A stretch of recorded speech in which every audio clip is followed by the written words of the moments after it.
Hello everyone, welcome to my first video on this channel.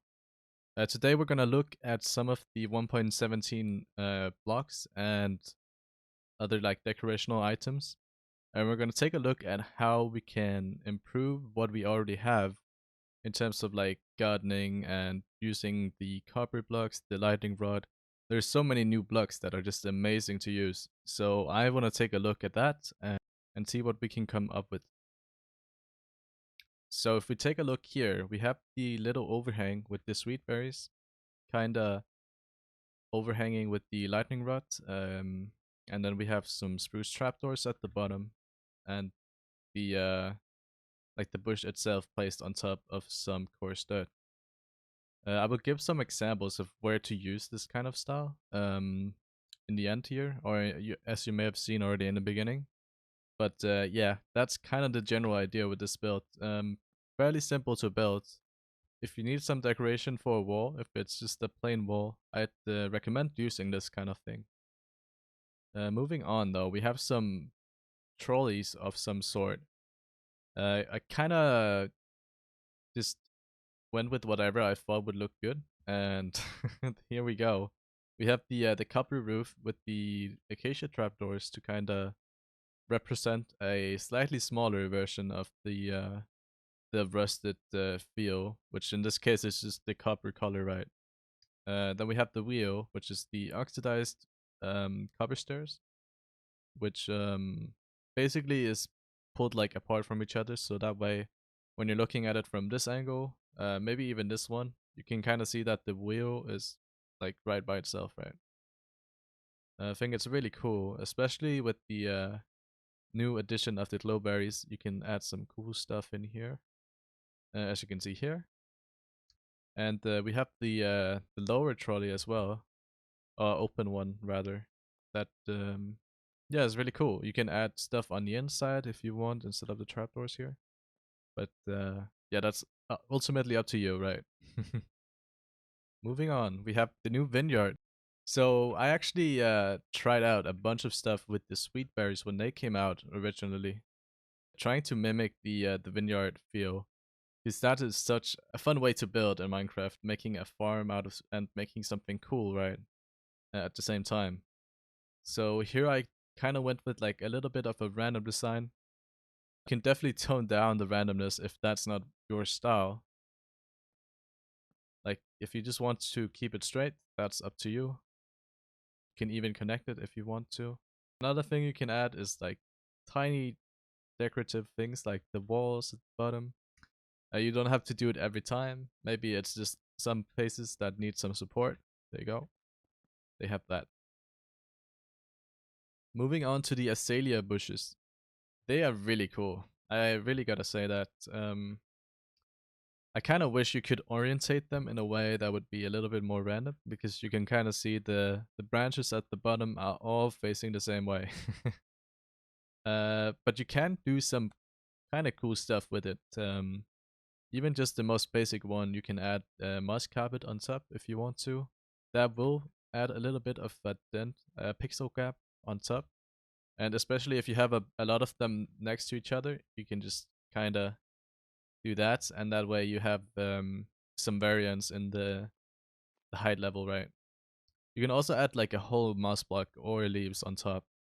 I do suggest if you do the leaves, have something green in the background, because that will help immensely with the see-throughness, like you can already see here. So that is without, and that is with. Much better. And here we are with the sword in the stone. Really, really fun. I've seen it everywhere at this point, and you can kind of see why it's so cool to have in your garden, for example. I went with the dripstone and the deep slate in this case, but you can ultimately use whatever blocks you want. If you want to use the dripstone, I recommend using the dripstone block as well. Also, if you want to kind of smooth out the terrain, you can use the granite block, or slab rather. But yeah, that's ultimately up to you as well. It literally consists of an end rod and a brown candle, and that's about it. Okay, here we go. So we're at the melon and the pumpkin now. and we can kind of add stems to them, even though you do have the original stem if you ever use it in farmland, right? But for this specific purpose, I think it's really cool addition. It will add some decorative flair if you have like a field of them. You could have like them intertwined, like they spawn in the wild, kind of. Maybe not this way, but you kind of get the feeling of what I'm trying to say, right? Instead of the stem just being flat on top. I think it's really cool. A lot of people tried it with the cactus as well, but sadly the cactus doesn't really allow that anymore to be on top. So we would have added the pink candle on top, and it's not possible anymore. Another thing they also changed is the way that candles and pots interact. You can't place the candles on top of pots anymore. Okay, so what I was trying to say was you can do this, but if you want to do the trick with the pink candle on top, as you can see, it's not really allowing me to do that anymore, even if you have the plug inside of it. So ultimately that thing is bust, so we can only use these two now. So here we go. We're at the lightning rods, and I'm really excited for this one. I'm gonna use it everywhere. You may have seen some of the things people have come up with. For example, underwater mines. I'm just amazed at what people has come up with so far. So here are the most basic ones I've used. You can use it with candles. They're pretty good. You can even stack two on top, and they will kind of look good. Another thing is like hanging stuff. I'm using ferns all the time. You can use like spruce tree saplings if you want. You can also use lanterns. Like anything really goes as long as it can kind of connect from the bottom. There are some certain flowers that won't connect, for example. But yeah, if you can find something that works, I think ferns is definitely my favorite. But most things actually do work for it. So here we are with the lanterns on top of the lightning rods, and I absolutely love the look. As you can see here, I made some minor ones and I made some larger ones, double stack, and I think either really goes well. If you're kind of like me, I like to keep it a little bit random, so varying between these two could be something you could do. If you want some more order, you could, for example, have a double stacked a row of that, and then a lower one, and then a double stacked again. I think that would look good as well. But yeah, I think we're gonna take a look at what I built here at the end and kind of see how it all blends together to make like a really nice garden design. So here we are again, back in the backyard here of the vineyard. We have the building here. I didn't really do anything special. I'd rather say that I just kind of built something and figured like kind of out what I think would fit together. So in here we have the placement of the ferns and the lanterns, even some blueberry bushes. And yeah, on the outside it's kind of the same. We have the hanging berries here. We have some leaves on top of that. Even some trees along the way. I'm kind of using the diorite trees. Um, I really like them. If you haven't noticed, but yeah, you can kind of do whatever. It's I think it's a nice look, especially with the lanterns here. Obviously, the placement is a little bit random, but if you want to have it like completely ordered, I'd be fine with that.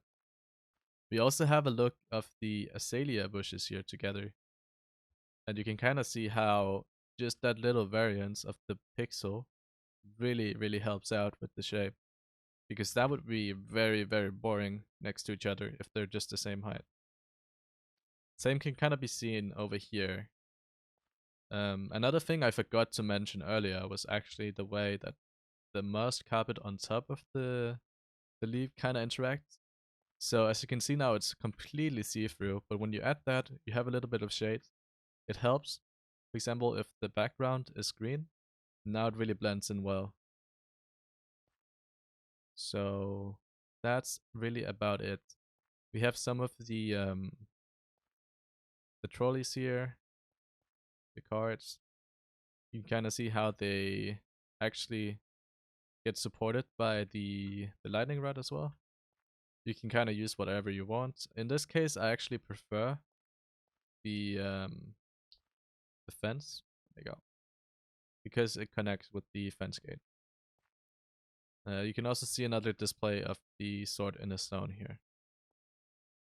So really cool stuff. Another example I want to show before we end is the vineyard. And you can kind of see here how I vary between the height. Oh, and kind of try and keep it in order, right? So it's a pretty straight line. But the other way, when it's completely straight, I kind of dislike it a little bit more. I think the just the variance is so good. You can definitely add some detail by just having the berries like stay on as well. But I have decided to add some leaves. It's ultimately up to you as well. You have the sweet berries at the bottom if you want.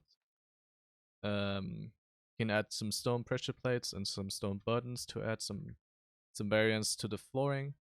There's a lot of stuff you can do. So, yep, have some fun and tell me in the comments if this really helped out. Oh yeah, one last thing before I end this video. I will upload content soon from an SMP server I play on. With that in mind, I'd love for you guys to check out my Twitch, ALXNTWT. I'm live almost every day, and if you decide to check me out, you might see me just before I hit affiliate. If you decide to follow as well, that would really help me out. Thank you for watching.